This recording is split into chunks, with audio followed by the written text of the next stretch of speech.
Namaste friends. Today I am going to review my project on creating a collaborative project management system in ASP.NET Core and how far we have reached and what I intend to do further. So friends, for all of you that have gone through this, it has got 4 parts till now. The first part was about the introduction and roadmap review.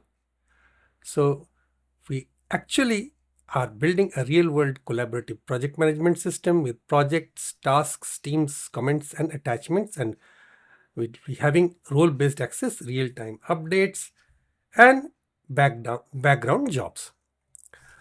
So, and what we have done in the tech stack and clean architecture in the part 2, if you have visited the part 2, we have actually created a clean architecture with CLI commands, command line interface commands, and we have created an ASP.NET Core Web API and a core project, and this is the one that we'll be ultimately aiming for.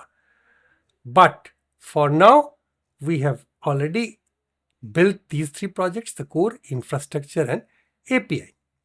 And our aim will be to add entity framework core, SignalR, background services, and many more things to come.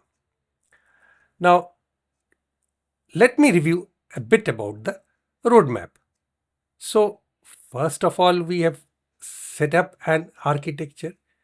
Now, this setup and architecture was going on in the first 4 parts. In the first part, we have actually introduced the what is up in this project, entire project consisting of several parts and several videos.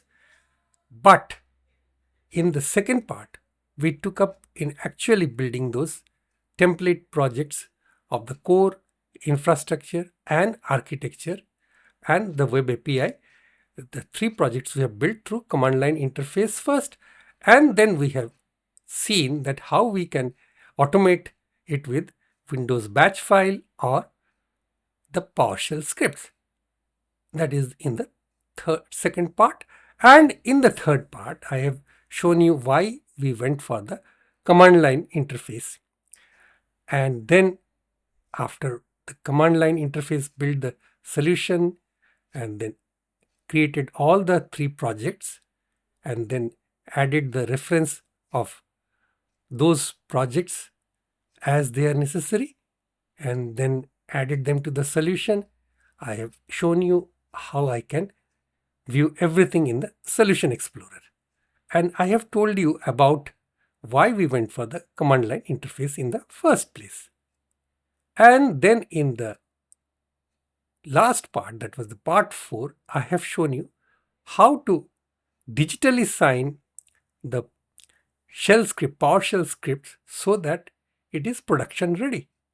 So now we are going for some exciting times ahead, and in the next part, I'll be discussing about creating the domain entities using POCO objects. POCO means plain old code only, that is actually some models that we'll be creating to make us go through the next stage in this project. Thank you for seeing my videos so far, and if you have not, I have put the link and the complete playlist in the video description, and please see all of them before coming to the next part, which will be designing the entity framework domain model. And subscribe to this channel and put your valuable feedback, and I will answer your feedback very promptly. And thank you very much again.